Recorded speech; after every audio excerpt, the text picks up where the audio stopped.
নমস্কার বন্ধুরা, আশা করি আপনারা সবাই ভালো আছেন। আবার একটি ভিডিও নিয়ে আপনাদের সঙ্গে উপস্থিত হলাম। আজকে বিষয়বস্তু কর্কট রাশির জন্য খুবই গুরুত্বপূর্ণ, কারণ আজকে আলোচনা করব কর্কট রাশির 2024 জানুয়ারি মাস আপনার কেমন যাবে, 9টা গ্রহের অবস্থান কেমন থাকবে, সেই অনুযায়ী আপনার ভাগ্য, আপনার কেরিয়ার, আপনার স্বাস্থ্য, শিক্ষা, প্রেম ভালোবাসা, বিবাহিত জীবন, তার সঙ্গে সঙ্গে বিজনেস, এই সমস্ত বিষয় নিয়ে এই ভিডিওতে আমি আলোচনা করব। আপনার যদি কর্কট রাশির ব্যক্তি হন, আপনি অবশ্যই ভিডিওটি মনোযোগ সহকারে প্রথম থেকে শেষ অবধি দেখুন। দেখার পর আপনার দেখবেন কোনো না কোনো প্রশ্নের উত্তর পাচ্ছেন, বা আপনি অনেকটা জানতে চাইছিলেন যে বিষয় নিয়ে, তারও হয়তো উত্তর পেয়ে যেতে পারেন এই ভিডিওতে। যদি ভিডিও দেখার পর ভালো লাগে, পারলে চ্যানেলটিকে সাবস্ক্রাইব করে আমাদের সঙ্গে থাকুন। পাশে থাকা বেল আইকনটি প্রেস করে রাখবেন, কারণ এই ধরনের ভিডিও নোটিফিকেশন তাহলে আপনি সহজে পেয়ে যাবেন। আসি মেন আলোচনায়। তাহলে যখনই জানুয়ারি শুরু হবে 2024-এ, আপনার রাশির সাপেক্ষে গ্রহের অবস্থান থাকবে অনেকটা এরকম। অর্থাৎ আপনার রাশির দশম ভাবে থাকছে বৃহস্পতি, নবমে থাকছে রাহু, অষ্টমে শনি, ষষ্ঠ ভাবে অবস্থান করে থাকবে মঙ্গলের সঙ্গে রবি, পঞ্চম ভাবে বুধের সঙ্গে শুক্র, তৃতীয় ভাবে থাকছে কেতু। গ্রহের অবস্থান অনুযায়ী স্বাস্থ্য কেমন যাবে এই মাসটায় আপনার বন্ধু। স্বাস্থ্য বিচার করা হয় রাশির অধিপতি গ্রহের অবস্থান অনুযায়ী। রাশির মালিক হচ্ছে চন্দ্র, সে অবস্থান করে থাকে খুব তাড়াতাড়ি, রাশি পরিবর্তন করে, 2.5 দিন অন্তর এক একটা রাশি চেঞ্জ করে। সুতরাং একদম পার্টিকুলার মাসের কোথায় অবস্থান করে থাকবে সেটা বলা হয় না। আপনার যে রাশি খুব তাড়াতাড়ি পরিবর্তন করে, তার মানে খুব চেঞ্জটা খুব তাড়াতাড়ি। এই ভালো তো এই খারাপ, এই যে চেঞ্জ হয় সহজে। আপনার দেখবেন পঞ্চমপতি মঙ্গল, সে কিন্তু ষষ্ঠ ভাবে থাকছে। ষষ্ঠ ভাব আমরা সবসময় রোগ, ঋণ, শত্রু এগুলো বিচার করে থাকি এই ভাব থেকে। এই ভাব কিন্তু শুভ নয়। তাহলে ষষ্ঠ ভাবে যখনই যাচ্ছেন, আপনার ইমিউনিটি সিস্টেম কিছুটা উইক থাকবে, ঠান্ডা লাগা, সহজে সর্দি কাশি হয়ে যাওয়া, বা খাওয়া দাওয়ার একটু অমনোযোগের ফলে আপনি দেখবেন পেটের সমস্যা কিছু দেখা যেতে পারে, কিছুটা মাইগ্রেনের সমস্যা বা চোখের সমস্যা হতে পারে, কারণ রবিও ষষ্ঠ ভাবে থাকছে 14ই জানুয়ারি পর্যন্ত। তো এইগুলো ছোটোখাটো জিনিসগুলো আপনার ঘটবে। তবে বড় সমস্যা কিন্তু এই মাসে তেমন আপনার স্বাস্থ্য নিয়ে চিন্তার কারণ নেই। আপনাকে শুধু খেয়াল রাখতে হবে, এই জিনিসগুলো আপনাকে যদি ফলো রাখেন, আপনার স্বাস্থ্য মোটামুটি ঠিক থাকবে এই মাসে। এরপর আসবো শিক্ষা নিয়ে। শিক্ষা বিচার করা হয় পঞ্চম ভাব থেকে। পঞ্চমের মালিককে না, পঞ্চমের মালিক হচ্ছেন মঙ্গল, যে কিনা ষষ্ঠভাবে অবস্থান করে থাকবে পুরো মাস। তাহলে পঞ্চম প্রতি ষষ্ঠে অবস্থান, এটা শুভ নয়। কিন্তু একটা জিনিসের শুভ হবে, আপনি যদি অ্যাডমিশন নিতে চাইছেন, যেসব বিদ্যার্থীরা নতুন করে অ্যাডমিশন চাইছেন, এই জানুয়ারি মাসে এক্সাম হচ্ছে, অনেকদের হয়তো দেখা গেল নতুন স্কুল কলেজে অ্যাডমিশন চলছে, তো সেখানে আপনার মনের মতো অ্যাডমিশন আপনি পাবেন বন্ধুরা। হ্যাঁ, কর্কট রাশির ক্ষেত্রে অ্যাডমিশনের ক্ষেত্রে ভালো হবে। তবে হ্যাঁ, এক্সাম থাকে বন্ধুরা, এক্সাম, কোনো পরীক্ষা আপনি দেখবেন ফর্ম ফিল আপ করছেন কোনো চাকরির জন্যে, ইন্টারভিউর জন্যে, সরকারি চাকরির জন্য ট্রাই করছেন, কারণ রবিও ষষ্ঠভাবে আছে, 14 তারিখ পর্যন্ত একটু ডিস্টার্ব থাকবে। তো এগুলোর ক্ষেত্রে আপনার কাছে বাধা আসবে, আপনাকে বেশি পরিশ্রম করতে হবে। আপনার দেখবেন হতে গিয়ে কাজটা আটকে যাবে, মনের মতো হবে না। আবার বুধও দেখবেন 8ই জানুয়ারির পর সেও ষষ্ঠে প্রবেশ করছে, এটাও আবার ডিফিকাল্ট। কারণ বুদ্ধি আপনার যদি সেই বুদ্ধিটাকে ঠিকঠাকভাবে ব্যবহার না করতে পারেন, ঠিক সময় বুদ্ধি আপনার আছে, কিন্তু সেটাকে প্রয়োগ করা, এটা এই যে ষষ্ঠভাবে যাওয়া বুধের, এটা কিন্তু আপনার নেগেটিভ। পরে মনে হবে যে আমার এটা মনে ছিল, কেন আমি এটাকে লিখতে পারলাম না সময়ে, বা সেটাকে ব্যবহার করতে পারলাম না। এই ধরনের কিছু সমস্যা আপনার থাকবে এই মাসে। এরপর আসবো প্রেম ভালোবাসা। একইভাবে পঞ্চম থেকে প্রেম ভালোবাসা বিচার করা হয়। তাহলে পঞ্চম প্রতি ষষ্ঠে অবস্থান, প্রেম কারক গ্রহ হচ্ছে শুক্র, সেও কিন্তু 18ই জানুয়ারি পর্যন্ত পঞ্চমে থাকবে। তাহলে 18ই জানুয়ারি পর্যন্ত বড় প্রেমের ক্ষেত্রে কোনো সমস্যা নয়, দুজনের মধ্যে ফিলিং ভালো থাকবে, দেখবেন অ্যাডজাস্টমেন্টও ভালো হচ্ছে, আপনারা কোথাও ছোটোখাটো ট্রাভেলিংও করতে যেতে পারেন। তো সেই সবগুলো দেখাচ্ছে, কারণ রাহু থার্ড হাউসে আপনার দৃষ্টি দিচ্ছে, সেক্ষেত্রে আপনার ভ্রমণযোগ্য এই সময় কিন্তু বেশি দূরে নয়, সামনাসামনি আপনি যেতে পারেন। কিন্তু 18ই জানুয়ারির পর প্রেমের ক্ষেত্রে কিছুটা বাধা তো থাকবেই, কারণ পঞ্চমপতি অলরেডি ষষ্ঠে এই মাস জুড়ে আছে।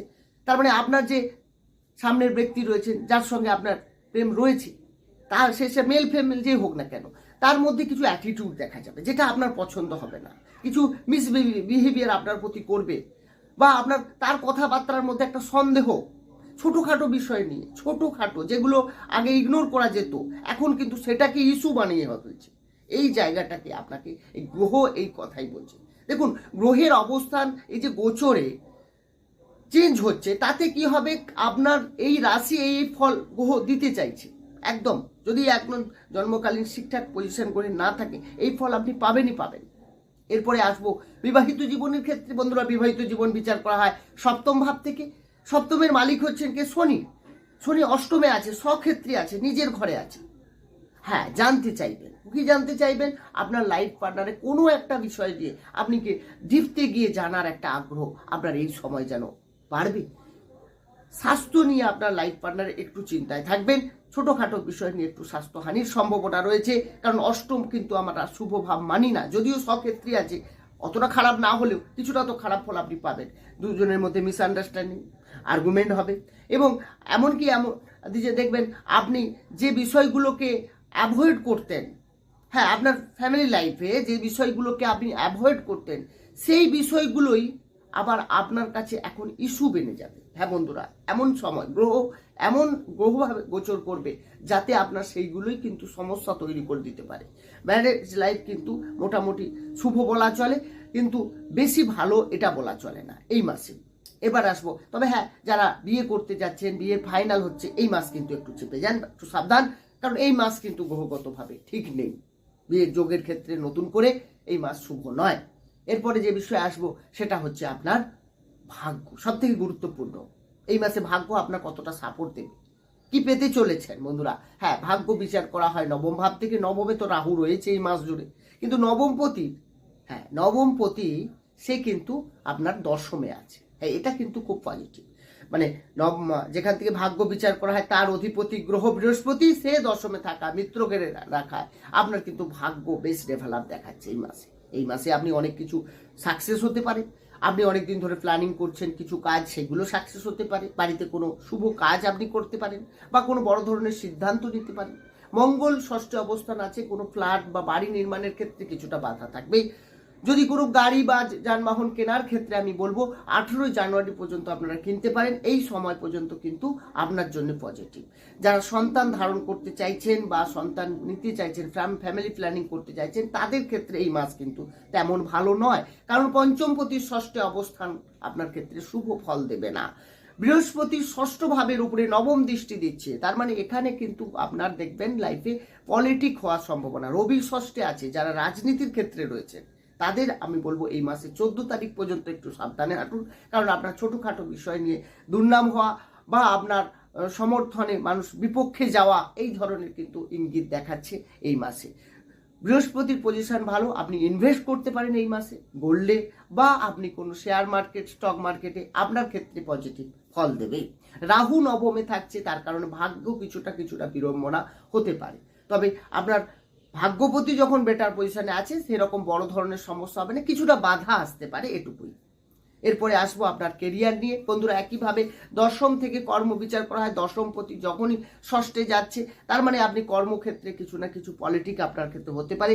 কাজে মন না লাগা, কাজ চেঞ্জ করার প্রবণতা, এবং কাজের মধ্যে কারোর সঙ্গে আপনার বস হতে পারেন বা আপনার কলিগ হতে পারেন, আর্গুমেন্টে জড়িয়ে পড়ার একটা সম্ভাবনা দেখা যাচ্ছে এই মাসে। তার কারণ আপনার ষষ্ঠে যখনই থাকবে, সেখানে আপনি কর্মক্ষেত্রে শত্রু তৈরি হয়ে যাবে। হ্যাঁ, আপনার প্রশংসা অন্যের সেটা কিন্তু খারাপ লাগতে পারে। হ্যাঁ, এই বিষয় কিন্তু আপনি জানতেও পারবেন না এরকম ধরনের ঘটনা আপনার জীবনে ঘটতে চলেছে মাসে। একটু সাবধান। কর্মের জায়গায় আপনি কথাবার্তা ঠিকঠাক বলুন, সবার সঙ্গে সম্পর্ক ভালো বজায় রাখুন, মানুষকে চিনতে শিখুন। কারণ কর্কটের ক্ষেত্রে সমস্যা হচ্ছে অল্পতে মানুষকে বিশ্বাস করে নেয় এবং তারপর জীবনে ঠকতে চায়। এই জিনিসটা কিন্তু প্রায় দেখা যায়, প্রত্যেকটা স্টেজে দেখা যায়। সেটা আপনি বলতে পারেন প্রেমের ক্ষেত্রে, সেটা বলতে পারেন বিবাহিত ক্ষেত্রে, কর্মের ক্ষেত্রে, কোনো না কোনোভাবে আপনার কিন্তু আঘাত আসে বারবার বিভিন্ন ধার দিয়ে। কারণ এটা হচ্ছে আপনি মানুষ চেনার ক্ষেত্রে আপনার সহজে মানুষের ইমোশনালে আপনি মানে ভেঙে পড়েন, আপনি ভেবেই না এটাই সত্যি, এটা কিন্তু ঠিক হয় না বন্ধুরা। এরপর আসবো আপনার বিজনেস, ব্যবসা চলবে কেমন। বন্ধুরা, সপ্তমপতি অষ্টমে যাচ্ছে, ব্যবসার ক্ষেত্রে কিছুটা সাবধানতা অবলম্বন করতেই হবে এই মাসে। তার কারণ আপনার 10 তারিখ পর্যন্ত তবু ঠিক আছে, কিন্তু 10 তারিখের পর, 10ই জানুয়ারির পর বিজনেসের ক্ষেত্রে কোনো না কোনোভাবে আপনার লস হওয়ার সম্ভাবনা। নতুন করে বিজনেস করতে গেলেও এই মাসে একটু ভেবেচিন্তে করা ভালো। তবে ভাগ্যের পজিশনগতভাবে যথেষ্ট ভালো আছে, তো একটু ভেবেচিন্তে করলেই আপনি সাকসেস পাবেন। তবে বেশি স্ট্রাগল করতে হবে, আপনাকে একটু পরিশ্রম বেশি করতে হবে।